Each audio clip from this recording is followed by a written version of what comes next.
Local से global हो गया।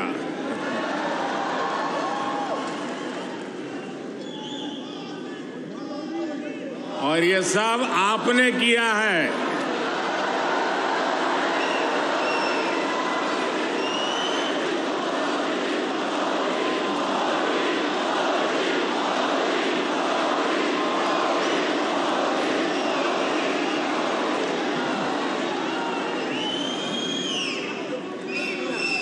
अपने दिल में भारत को बसा कर रखने वाले हर भारतीय ने ये किया है। साथियों, यहां आप इतनी दूर दूर से आए हैं। कुछ पुराने चेहरे हैं, कुछ नए चेहरे हैं। आपका यह प्यार, ये मेरा बहुत बड़ा सौभाग्य है।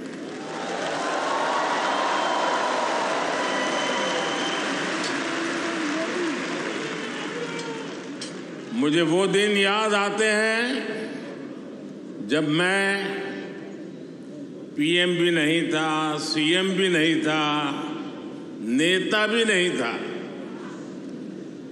उस समय एक जिज्ञासु के तौर पर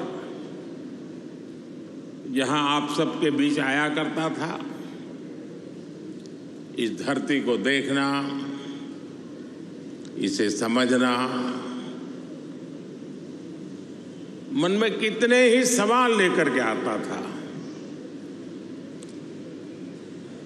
जब मैं किसी पद पर नहीं था, उससे पहले भी मैं अमेरिका के करीब करीब 29 स्टेट्स में दौरा कर चुका था।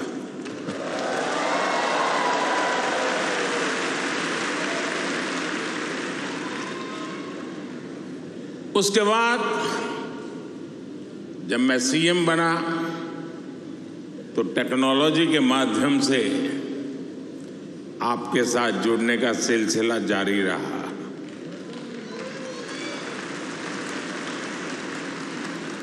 पीएम रहते हुए मैंने आपसे अपार स्नेह पाया है, अपनत्व पाया है। 2014 में मेडिसन स्क्वायर,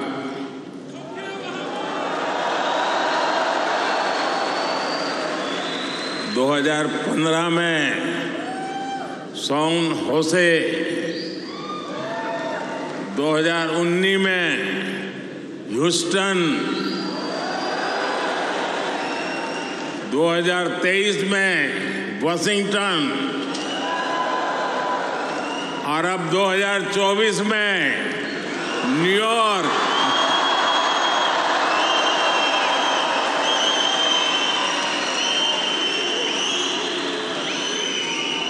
और आप लोग हर बार पिछला रिकॉर्ड तोड़ देते हैं।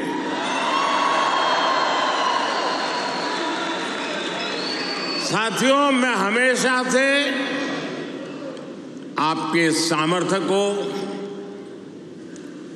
भारतीय डायस्पोरा के सामर्थ्य को समझता रहा हूं।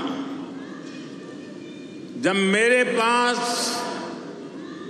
कोई सरकारी पद नहीं था, तब भी समझता था और आज भी समझता हूं।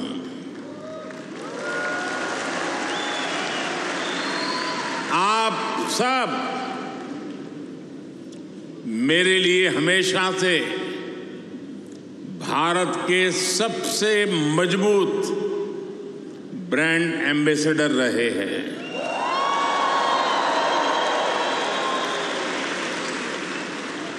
और इसलिए मैं आप सबको राष्ट्रदूत कहता हूं।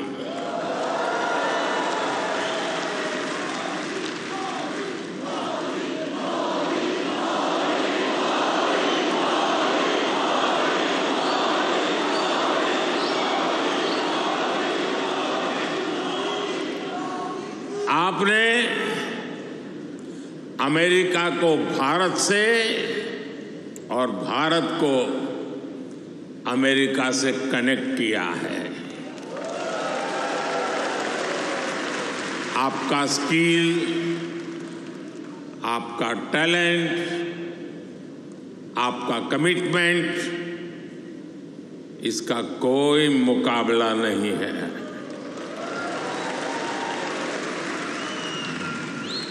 आप 7 समंदर पार भले आए गए हैं, लेकिन कोई समंदर इतना गहरा नहीं जो दिल की गहराइयों में बसे हिंदुस्तान को आपसे दूर कर सके।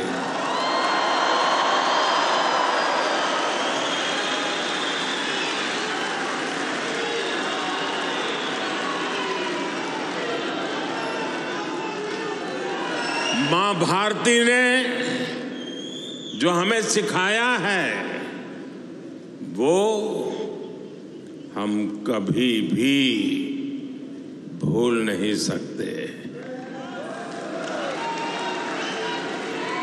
हम जहां भी जाते हैं सबको परिवार मानकर उनसे घुल मिल जाते हैं। डाइवर्सिटी को समझना, डाइवर्सिटी को जीना, उसे अपने जीवन में उतारना, ये हमारे संस्कारों में है, हमारी रगों में है।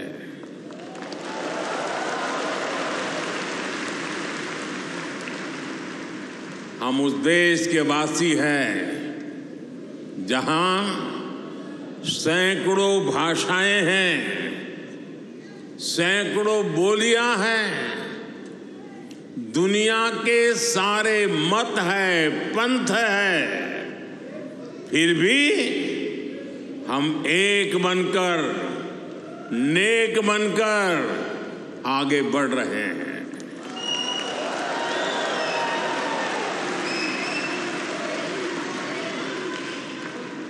यहां इस हॉल में ही देखिए, कोई तमिल बोलता है, कोई तेलुगु, कोई मलयालम, तो कोई कन्नड़ा, कोई पंजाबी, तो कोई मराठी और तो कोई गुजराती।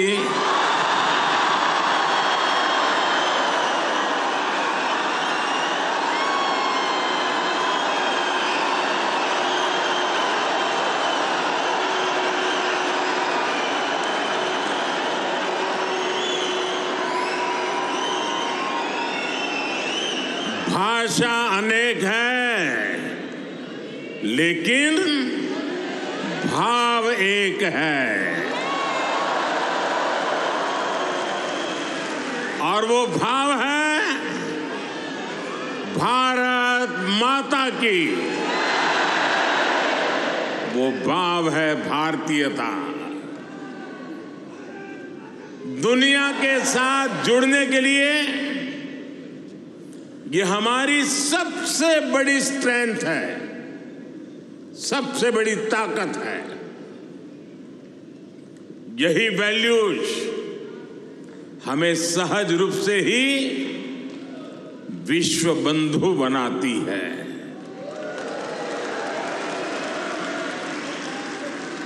हमारे यहां कहा जाता है, तेन तख्तेन भुंजी था, यानी जो त्याग करते हैं वे ही भोग पाते हैं। हम दूसरों का भला करके, त्याग करके सुख पाते हैं, और हम किसी भी देश में रहे ये भावना नहीं बदलती है। हम जिस सोसाइटी में रहते हैं वहां ज्यादा से ज्यादा योगदान करते हैं। यहां अमेरिका में आपने डॉक्टर्स के रूप में, रिसर्चर्स के रूप में, टेक प्रोफेशनल्स के रूप में, साइंटिस्ट के रूप में या दूसरे प्रोफेशंस में जो परचम लहराया हुआ है वो इसी का प्रतीक है। अभी कुछ समय पहले ही तो यहां T20 क्रिकेट वर्ल्ड कप हुआ था।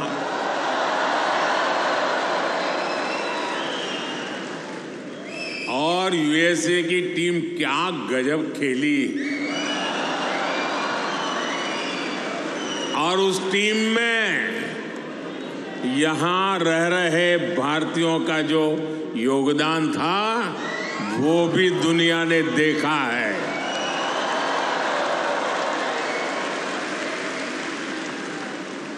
साथियों, दुनिया के लिए AI का मतलब है आर्टिफिशियल इंटेलिजेंस, लेकिन मैं मानता हूं कि AI का मतलब है अमेरिकन इंडियन।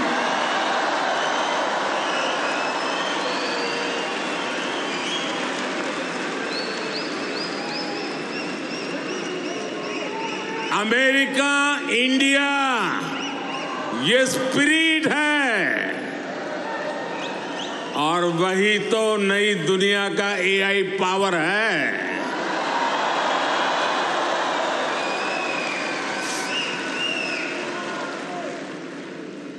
यही AI स्पिरिट भारत अमेरिका रिश्तों को नई ऊंचाई दे रहा है। मैं आप सभी को, इंडियन डायस्पोरा को सैल्यूट करता हूं।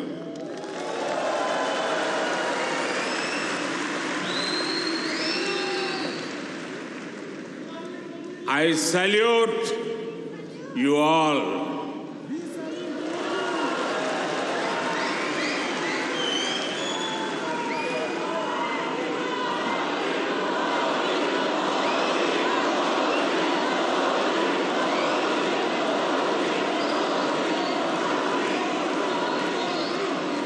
साथियों, मैं दुनिया में जहां भी जाता हूं, हर लीडर के मुंह से भारतीय डायस्पोरा की तारीफ ही सुनता हूं।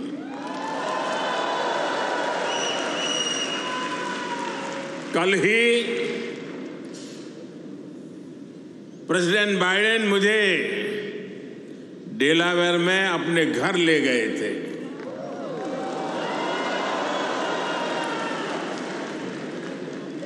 उनकी आत्मीयता, उनकी गर्मजोशी मेरे लिए दिल छू लेने वाला मोमेंट रहा।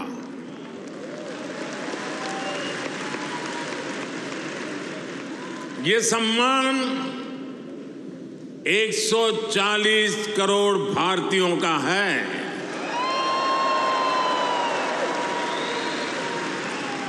ये सम्मान आपका है, आपके पुरुषार्थ का है। ये सम्मान यहां रहने वाले लाखों भारतीयों का है।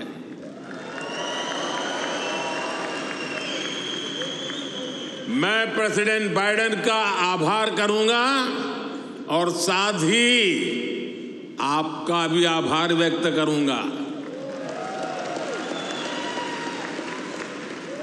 साथियों, 2024 का ये साल पूरी दुनिया के लिए बहुत अहम है। एक तरफ दुनिया के कई देशों के बीच संघर्ष है, तनाव है, तो दूसरी तरफ कई देशों में डेमोक्रेसी का जश्न चल रहा है।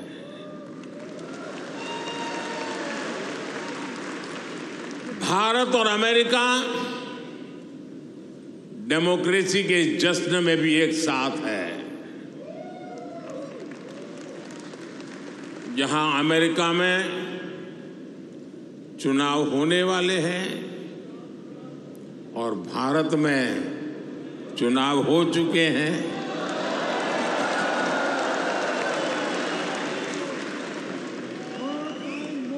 भारत में हुए ये इलेक्शन ह्यूमन हिस्ट्री के अब तक के सबसे बड़े चुनाव थे।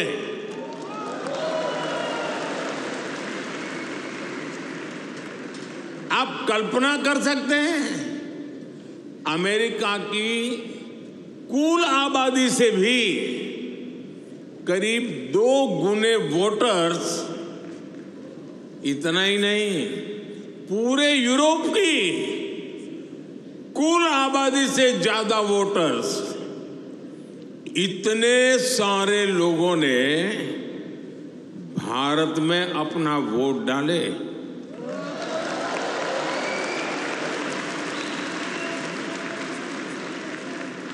जब हम भारत की डेमोक्रेसी का उसका स्केल देखते हैं तो और भी गर्व होता है।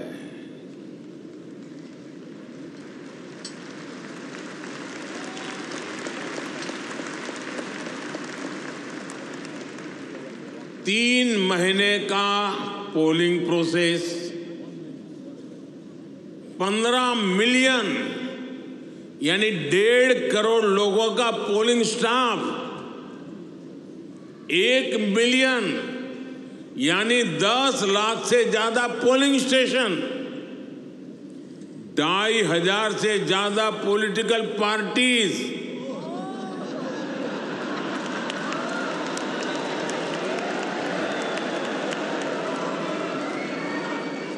8,000 से ज्यादा कैंडिडेट्स, अलग अलग भाषाओं के हजारों न्यूज़पेपर्स, सैकड़ों रेडियो स्टेशन, सैकड़ों टीवी न्यूज चैनल, करोड़ों सोशल मीडिया अकाउंट्स, लाखों सोशल मीडिया चैनल्स, ये सब भारत की डेमोक्रेसी को वाइब्रेंट बनाते हैं।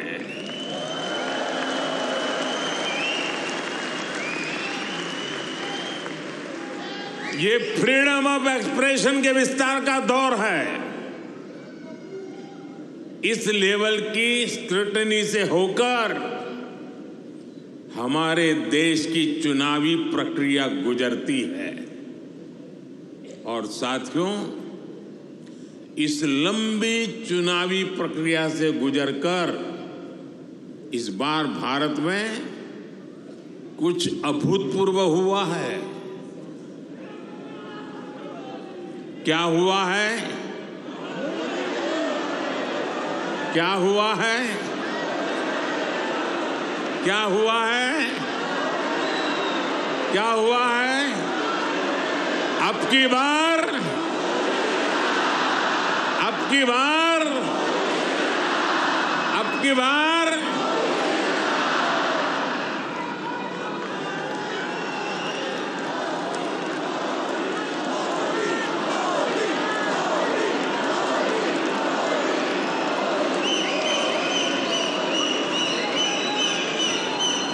साथियों,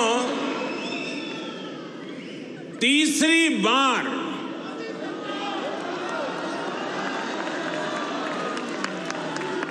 हमारी सरकार की वापसी हुई है।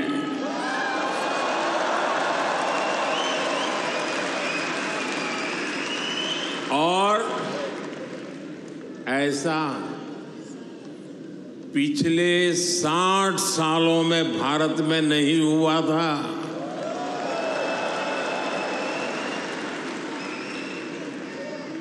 भारत की जनता ने ये जो नया मैंडेट दिया है उसके मायने बहुत हैं और बहुत बड़े भी हैं। ये तीसरे टर्म में हमें बहुत बड़े लक्ष्य साधने हैं।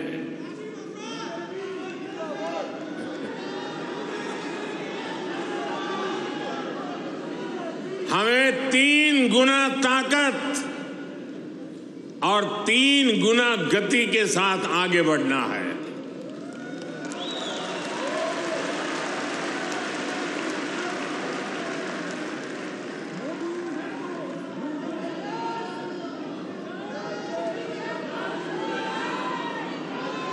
आपको एक शब्द याद रहेगा, पुष्प।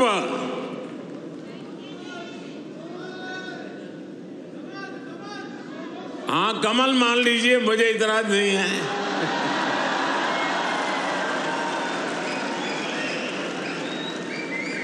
पुष्प, और मैं पुष्प को डिफाइन करता हूं, P for progressive Bharat, U for unstoppable Bharat, S for spiritual Bharat, H for humanity first को समर्पित Bharat, P for prosperous Bharat, यानी पुष्प। पुष्प की 5 पंखुड़ियों को मिलाकर ही विकसित भारत बनाएंगे।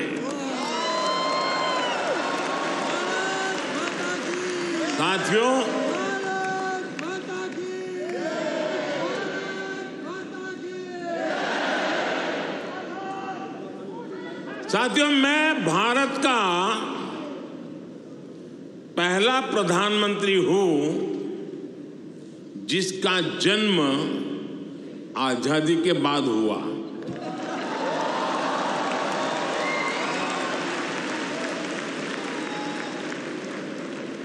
आजादी के आंदोलन में करोड़ों भारतीयों ने स्वराज के लिए जीवन खपा दिया था।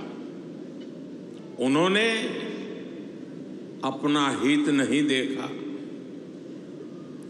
अपने कंफर्ट जोन की चिंता नहीं की। वो तो बस देश की आजादी के लिए सब कुछ भूलकर अंग्रेजों से लड़ने चल पड़े थे। उस सफर में किसी को फांसी का फंदा मिला, किसी के शरीर को गोलियों से भून दिया गया, कोई यातनाएं सहते हुए जेल में ही गुजर गया, कईयों की जवानी जिंदगी जेल में खप गई। साथियों, हम देश के लिए मर नहीं पाए, लेकिन हम देश के लिए जरूर जी सकते हैं।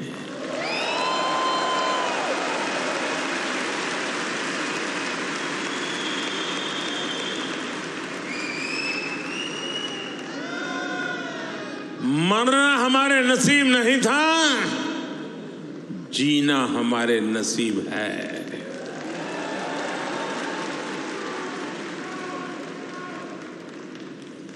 पहले दिन से मेरा मन और मेरा मिशन एकदम क्लियर रहा है। मैं स्वराज के लिए जीवन नहीं दे पाया, लेकिन मैंने तय किया सुराज और समृद्ध भारत के लिए जीवन समर्पित करूंगा।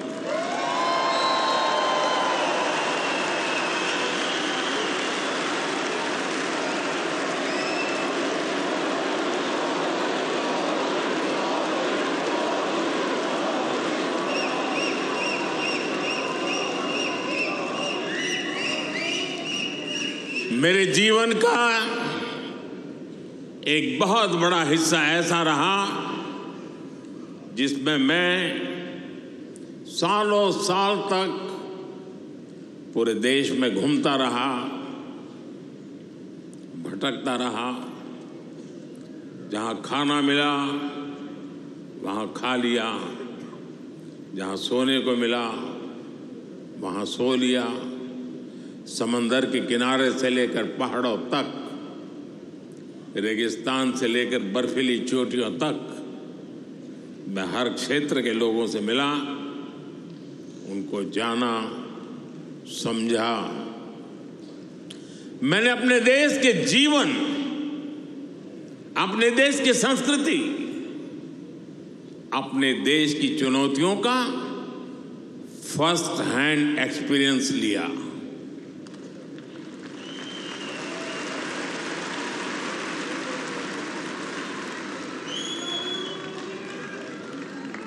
वो भी एक वक्त था जब मैंने अपनी दिशा कुछ और तय की थी, लेकिन नियति ने मुझे राजनीति में पहुंचा दिया। कभी नहीं सोचा था कि एक दिन चीफ मिनिस्टर बनूंगा, और बना तो गुजरात का लॉन्गेस्ट सर्विंग चीफ मिनिस्टर बन गया। 13 साल तक गुजरात का चीफ मिनिस्टर रहा। इसके बाद लोगों ने प्रमोशन देकर मुझे प्राइम मिनिस्टर बना दिया।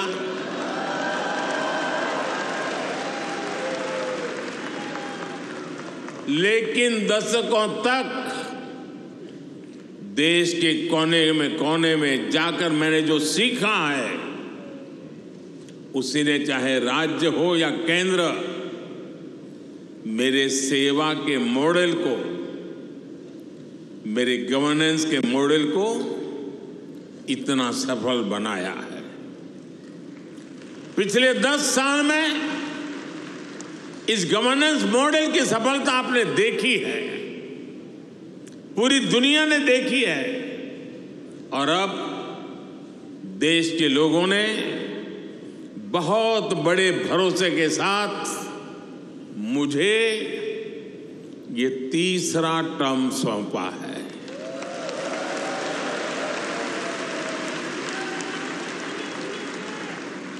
ये थर्ड टर्म में मैं 3 गुना ज्यादा दायित्व बोध के साथ आगे बढ़ रहा हूं। साथियों, आज भारत दुनिया के सबसे युवा देशों में से एक है।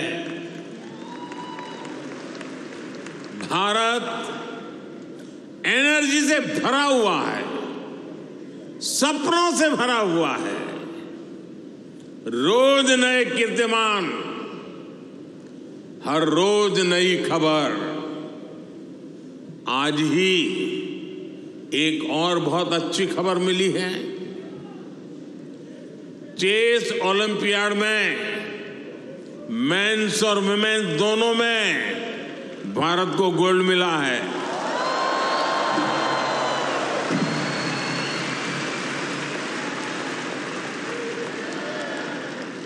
लेकिन एक और बात बताऊं, जब ज्यादा तालियां बजानी पड़ेगी।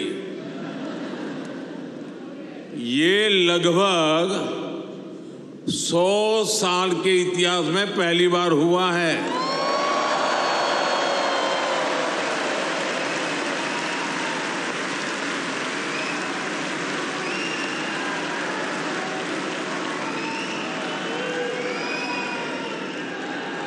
पूरे देश को, हर हिंदुस्तानी को हमारे चेस प्लेयर्स पर बहुत गर्व है। एक और एआई है जो भारत को ड्राइव कर रही है, और वो कौन सा और है? वो है A for aspirational, I for India। Aspirational India, ये नया फोर्स है, नई ऊर्जा है। आज करोड़ों भारतीयों की एस्पिरेशन भारत की ग्रोथ को ड्राइव कर रही है। हर एस्पिरेशन नए अचीवमेंट को जन्म देती है और हर अचीवमेंट नए एस्पिरेशन के लिए खाद पानी बन रही है। एक दशक में भारत 10वें नंबर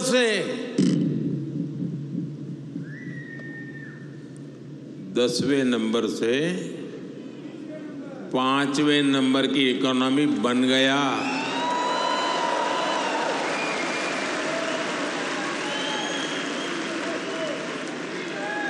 अब हर भारतीय चाहता है कि भारत जल्दी से 3rd लार्जेस्ट इकोनॉमी बने।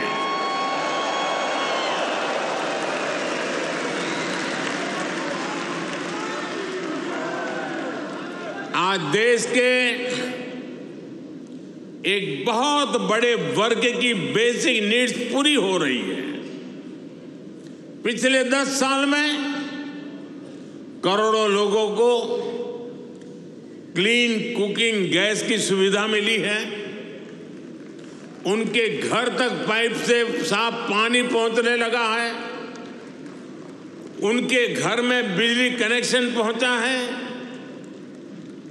उनके लिए करोड़ों टॉयलेट्स बने हैं। ऐसे करोड़ों लोग अब क्वालिटी लाइफ चाहते हैं। साथियों, अब भारत के लोगों को सिर्फ रोड नहीं, उन्हें शानदार एक्सप्रेस वे चाहिए। अब भारत के लोगों को सिर्फ रेल कनेक्टिविटी नहीं, उन्हें हाई स्पीड ट्रेन चाहिए। हर भारत के हर शहर की अपेक्षा है उसके यहां मेट्रो चले। भारत के हर शहर की अपेक्षा है उसका अपना एयरपोर्ट हो। देश का हर नागरिक, हर गांव शहर चाहता है कि उसके यहां दुनिया की बेस्ट सुविधाएं हो। और इसका नतीजा हम देख रहे हैं। 2014 में भारत के सिर्फ 5 शहरों में मेट्रो थी। आज 23 शहरों में मेट्रो है। आज दुनिया का दूसरा सबसे बड़ा मेट्रो नेटवर्क भारत में है और इसका हर दिन विस्तार हो रहा है।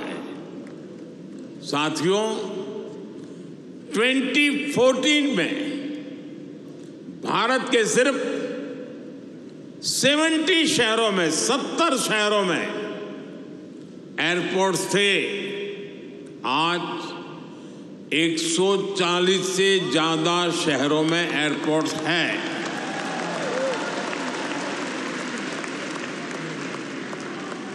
में 2014 में 100 से भी कम ग्राम पंचायतों में ब्रॉडबैंड कनेक्टिविटी थी। 100 से भी कम।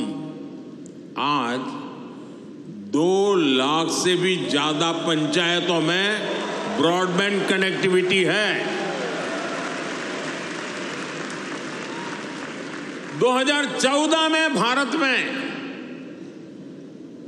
140 मिलियन यानी 14 करोड़ के आसपास एलपीजी कंज्यूमर थे।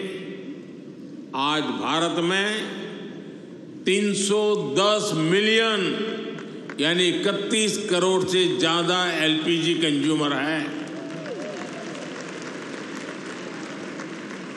जिस काम में पहले सालों लग जाते थे, वो काम अब महीनों में खत्म हो रहा है।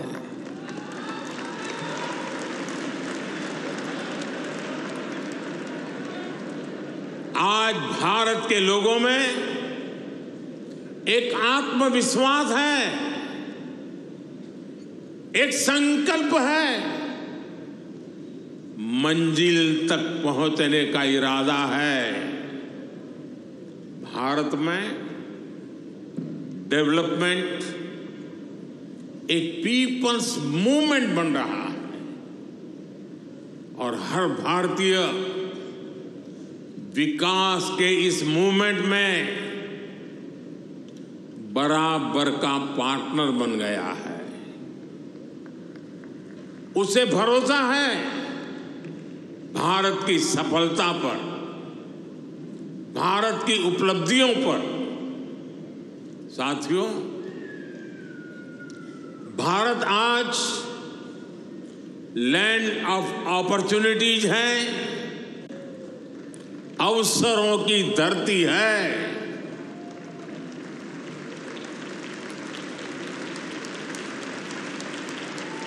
अब भारत अवसरों का इंतजार नहीं करता, अब भारत अवसरों का निर्माण करता है।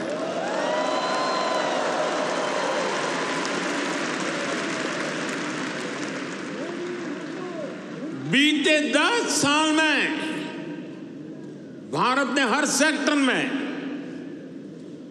अपॉर्चुनिटीज का एक नया लॉन्चिंग पैड तैयार किया है। आप देखिए, सिर्फ एक दशक में ही, और ये बात आप सबको गर्व देगी,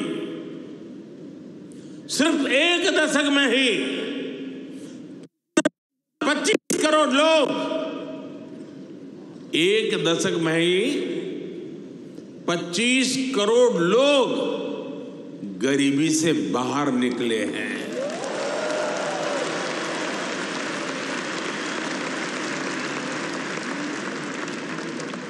ये कैसे हुआ?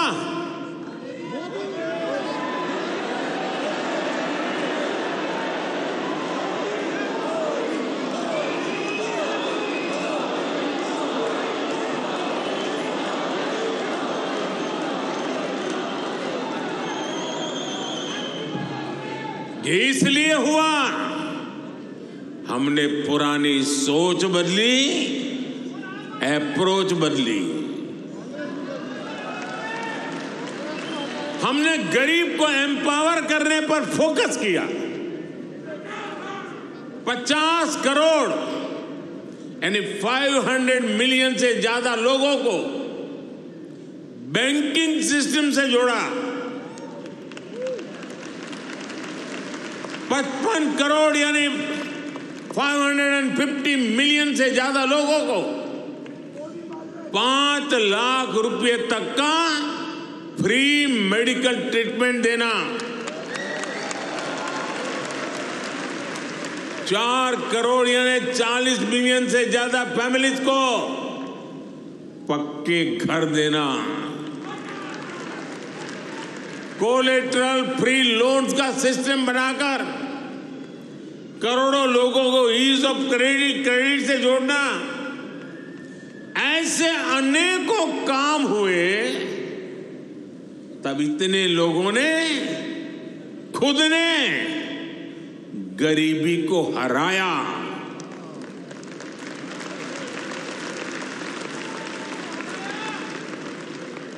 और वो गरीबी से निकल करके आज यही नियो मिडिल क्लास भारत के डेवलपमेंट को तेज गति दे रहा है। साथियों, हमने विमेन वेलफेयर के साथ ही विमेन लेड डेवलपमेंट पर फोकस किया है।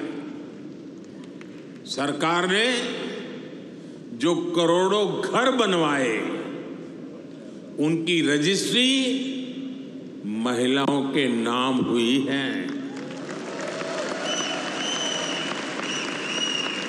जो करोड़ों बैंक खाते खुले, उसमें आधे से ज्यादा खाते महिलाओं के खाते खुले। 10 साल में भारत की 10 करोड़ महिलाएं माइक्रो एंटरप्रेन्योरशिप स्कीम से जुड़ी हैं। मैं आपको एक और एग्जाम्पल देता हूं। हम भारत में एग्रीकल्चर को टेक्नोलॉजी के साथ जोड़ने में अनेक प्रयास कर रहे हैं। उसमें आज खेती में, किसानी में भरपूर मात्रा में ड्रोन का उपयोग आज भारत में नजर आता है। शायद ड्रोन आपके लिए नई बात नहीं है, लेकिन नई बात यह है, इसकी जिम्मेदारी कौन संभालता है पता है? ये रूरल विमेन के पास है।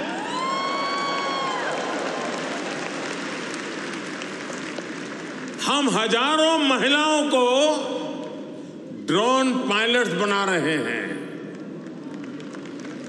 एग्रीकल्चर में टेक्नोलॉजी का ये बहुत बड़ा रिवॉल्यूशन गांव की महिलाएं लेकर आ रही हैं।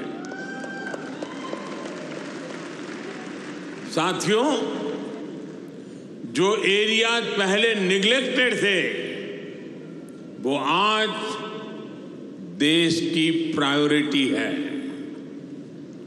आज भारत जितना कनेक्टेड है, उतना पहले कभी नहीं रहा।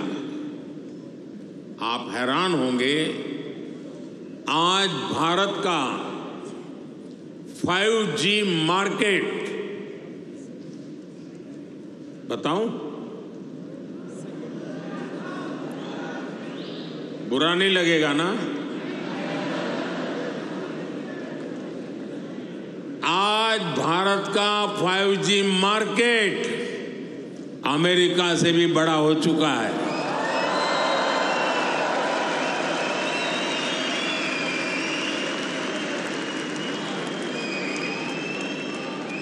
और ये 2 साल के भीतर भीतर हुआ है। अब तो Bharat made in India 6G पर काम कर रहा है। ये कैसे हुआ?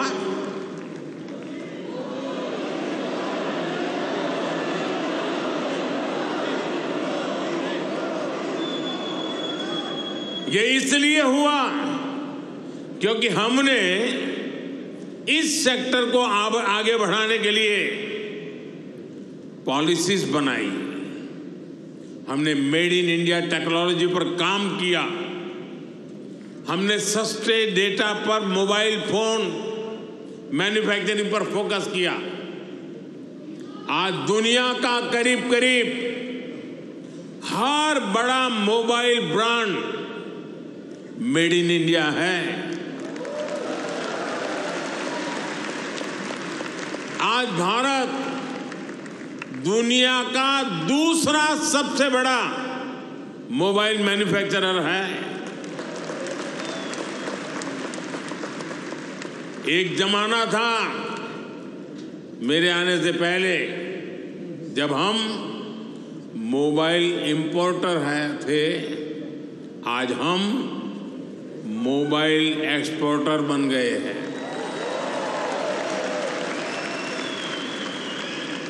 साथियों, अब भारत पीछे नहीं चलता। अब भारत नई व्यवस्थाएं बनाता है। अब भारत नेतृत्व करता है।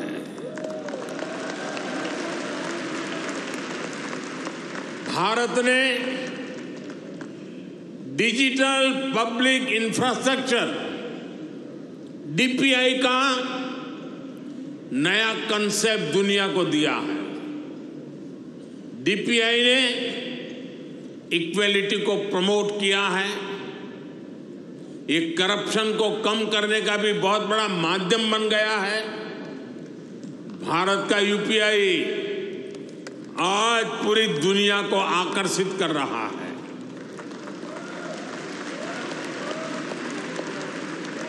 आपकी जेब में वॉलेट है, लेकिन भारत में लोगों की जेब के साथ ही फोन में वॉलेट है,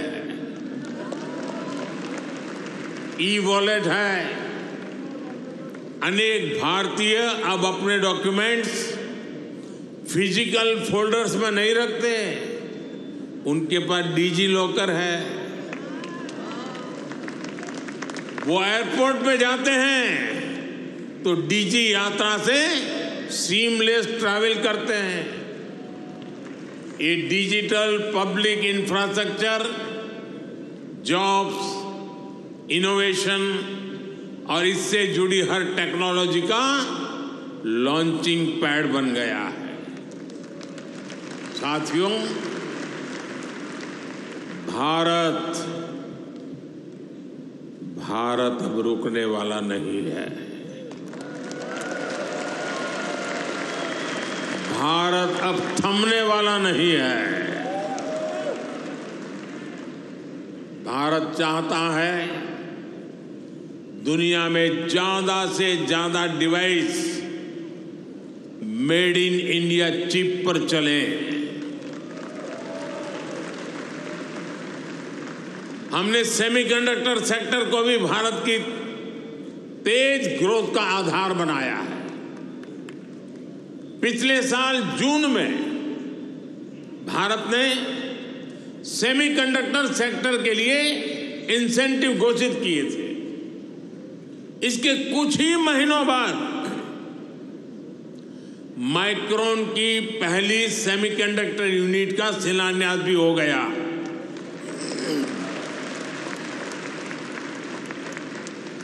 अब तक भारत में ऐसी 5 यूनिट्स स्वीकृत हो चुकी हैं। वो दिन दूर नहीं जब आप मेड इन इंडिया चिप यहां अमेरिका में भी देखेंगे। ये छोटी सी चिप विकसित भारत की उड़ान को नई ऊंचाई पर ले जाएगी। और ये मोदी की गारंटी है।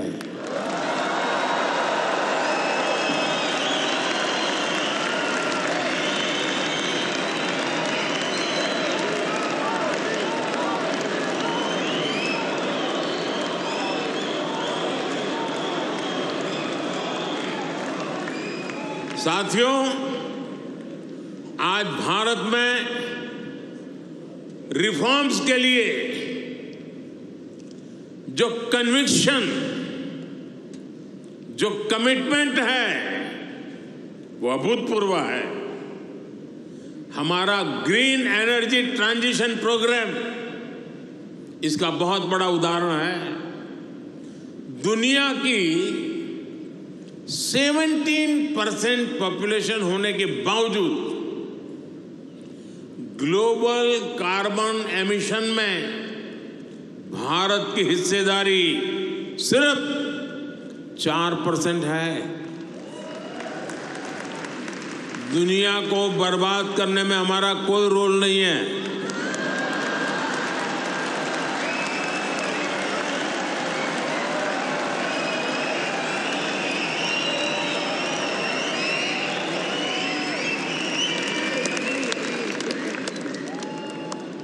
पूरी दुनिया की तुलना में एक तरह से यानी कह सकते हैं ना के बराबर है। हम भी सिर्फ कार्बन फ्यूल जलाकर अपनी ग्रोथ को सपोर्ट कर सकते थे, लेकिन हमने ग्रीन ट्रांजिशन का रास्ता चुना। प्रकृति प्रेम के हमारे संस्कारों ने हमें गाइड किया, इसलिए हम solar, wind, hydro, green hydrogen और न्यूक्लियर एनर्जी पर इन्वेस्टमेंट कर रहे हैं। आप देखिए, भारत G20 का ऐसा देश है जिसने पेरिस क्लाइमेट गोल्स को सबसे पहले पूरा कर दिया।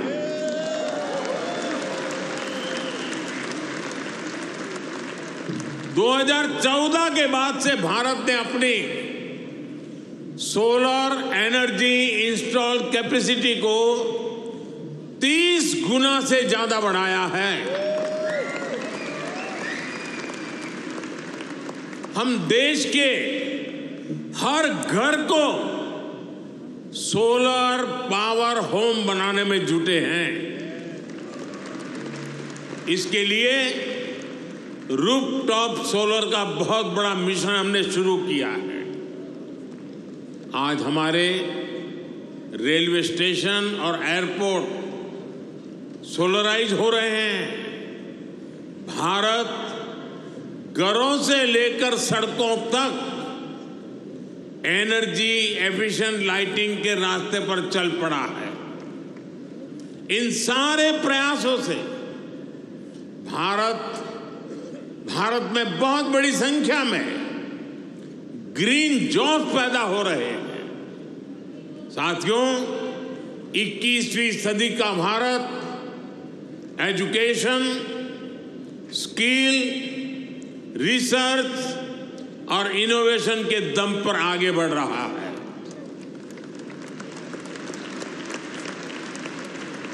आप सभी नालंदा यूनिवर्सिटी के नाम से परिचित है।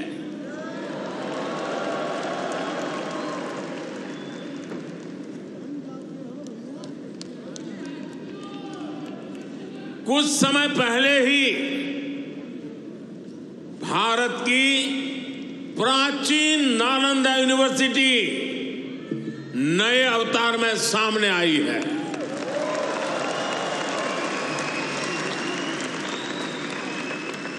आज सिर्फ यूनिवर्सिटी को ही नहीं, बल्कि नालंदा स्पिरिट को भी रिवाइव कर रहा है। पूरी दुनिया के स्टूडेंट्स भारत आकर पढ़े। हम इस तरह का आधुनिक इकोनॉमिक सिस्टम बना रहे हैं। बीते 10 साल में भारत में, ये भी जरा आप लोगों को याद रखने जैसी बात बताता हूं मैं, बीते 10 साल में भारत में हर सप्ताह एक यूनिवर्सिटी बनी है।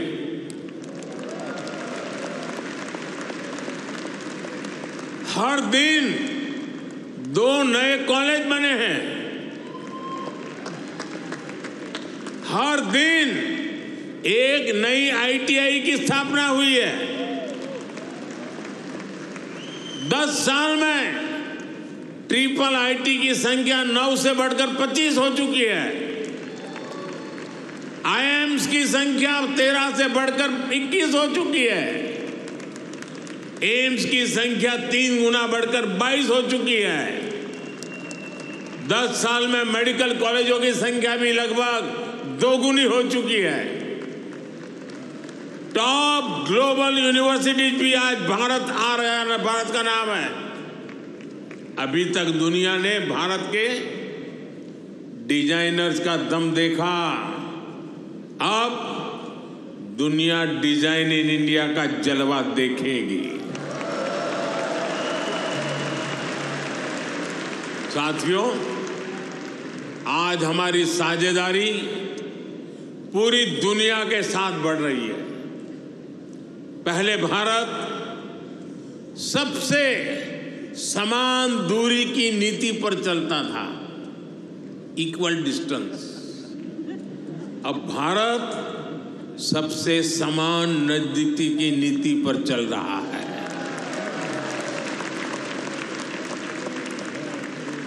हम ग्लोबल साउथ की भी बुलंद आवाज बन रहे हैं। आपने देखा होगा, भारत की पहल पर G20 समिट में अफ्रीकन यूनियन को स्थायी सदस्यता मिली।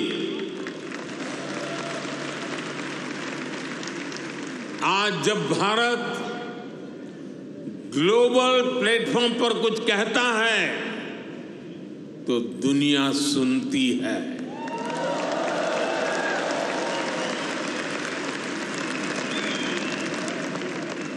कुछ समय पहले जब मैंने कहा कि this is not the era of war, तो उसकी गंभीरता सबने समझी। साथियों, आज दुनिया में कहीं भी संकट आए, भारत फर्स्ट रिस्पॉन्डर के रूप में सामने आता है। कोरोना के समय में हमने 150 से ज्यादा देशों को वैक्सीन और दवाइयां भेजी। कहीं भूकंप आए, कहीं साइक्लोन आए, कहीं गृह युद्ध हो, हम मदद के लिए सबसे पहले पहुंचते हैं। यही हमारे पुरखों की सीख है, यही हमारे संस्कार है। साथियों, आज का भारत दुनिया में एक नए कैटलिस्ट एजेंट की तरह उभर रहा है और इसका प्रभाव हर सेक्टर में दिखेगा। ग्लोबल ग्रोथ के प्रोसेस को तेज करने के लिए भारत का रोल अहम होगा। ग्लोबल पीस के प्रोसेस को तेज करने के लिए भारत का रोल अहम होगा। ग्लोबल क्लाइमेट एक्शन को स्पीड अप करने में भारत का रोल अहम होगा। ग्लोबल स्किल गैप को दूर करने में भारत का रोल अहम होगा। ग्लोबल इनोवेशंस को नई दिशा देने में भारत का रोल अहम होगा। ग्लोबल सप्लाई चेन में स्टेबिलिटी के लिए भारत का भूमिका अहम होगा। साथियों, भारत के लिए शक्ति और सामर्थ्य का अर्थ है, भारत के लिए शक्ति और सामर्थ्य का अर्थ है ज्ञानाय, दानाय, च रक्षणाय। यानी knowledge is for sharing, wealth is for carrying, power is for protecting. इसलिए भारत की प्राथमिकता दुनिया में अपना दबाव बढ़ाने की नहीं, अपना प्रभाव बढ़ाने की है।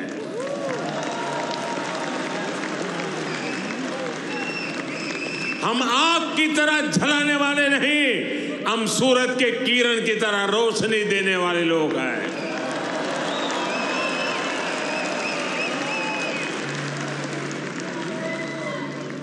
हम विश्व पर अपना दबदबा नहीं चाहते, हम विश्व की समृद्धि में अपना सहयोग बढ़ाना चाहते हैं। योग को बढ़ावा देना हो, सुपर फूड मिलेट्स को बढ़ावा देना हो, मिशन लाइफ यानी लाइफ स्टाइल फॉर एनवायरनमेंट का विजन हो,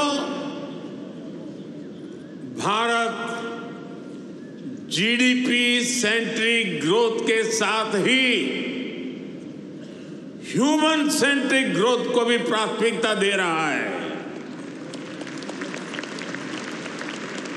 मेरा आपसे भी आग्रह है, यहां मिशन लाइफ को ज्यादा से ज्यादा प्रमोट करिए। हम अपनी लाइफस्टाइल में थोड़े से बदलाव करके भी पर्यावरण की बहुत मदद कर सकते हैं। शायद आपने सुना होगा और हो सकता है आप में से कुछ लोगों ने इनिशिएटिव लिया भी हो। आजकल भारत में एक पेड़ मां के नाम, अपनी मां को याद करते हुए एक पेड़ लगाना। मां जिंदा है तो साथ ले जाना, मां नहीं है तो तस्वीर ले जाना। एक पेड़ मां के नाम लगाने का अभियान आज देश के हर कोने कोने में चल रहा है और मैं चाहूंगा आप सभी यहां भी ऐसा अभियान चलाएं।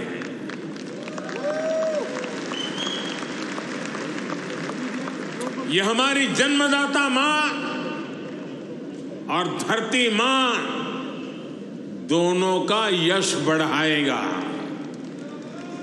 साथियों, आज का भारत बड़े सपने देखता है, बड़े सपनों का पीछा करता है। अभी कुछ दिन पहले ही पेरिस ओलंपिक खत्म हुए हैं। अगले ओलंपिक्स का होस्ट यूएसए है। जल्द ही आप भारत में भी ओलंपिक्स के साक्षी बनेंगे।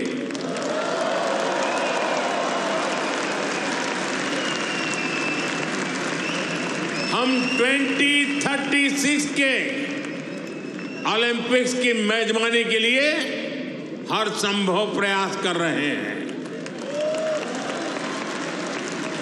स्पोर्ट्स हो, बिजनेस हो या फिर एनवायरनमेंट, एंटरटेनमेंट, आज भारत बहुत बड़े आकर्षण का केंद्र है। आज आईपीएल जैसी भारत की लीग्स दुनिया की टॉप लीग्स में से एक है। भारत की फिल्में ग्लोबली धूम मचा रही हैं।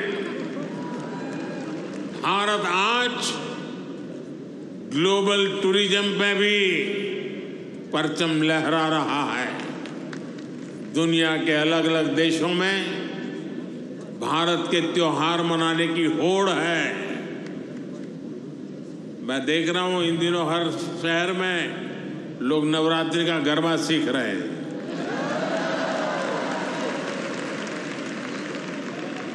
ये भारत के प्रति उनका प्यार है। साथियों, आज हर देश भारत को ज्यादा से ज्यादा समझना चाहता है, जानना चाहता है। आपको एक और बात जानकर खुशी होगी, कल ही अमेरिका ने हमारे करीब 300 पुराने जो शिलालेख और मूर्तियां थी जो कभी हिंदुस्तान से कोई चोरी कर गया होगा, कोई 1500 साल पुरानी, कोई 2000 साल पुरानी, 300 शिलालेख और मूर्तियां भारत को लौटाई है।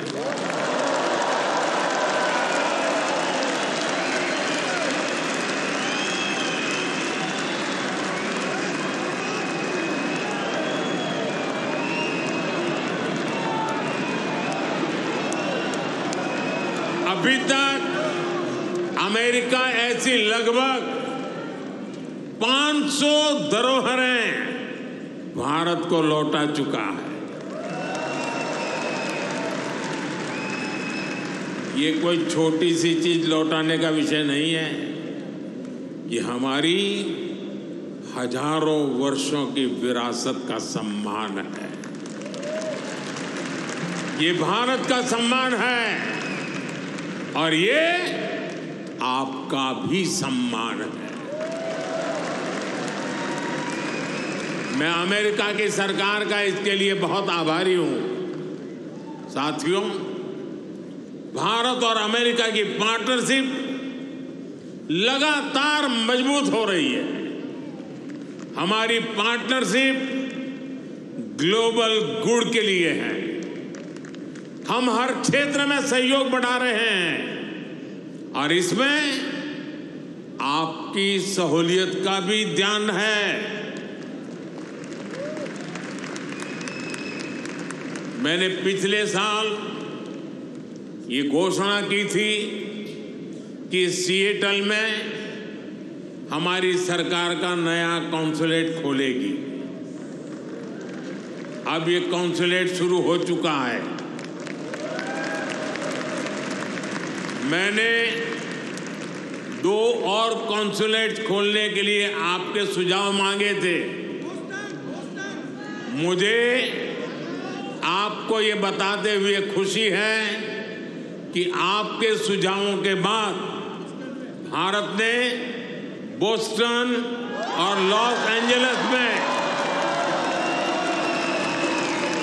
2 नए कॉन्सुलेट खोलने का निर्णय लिया है।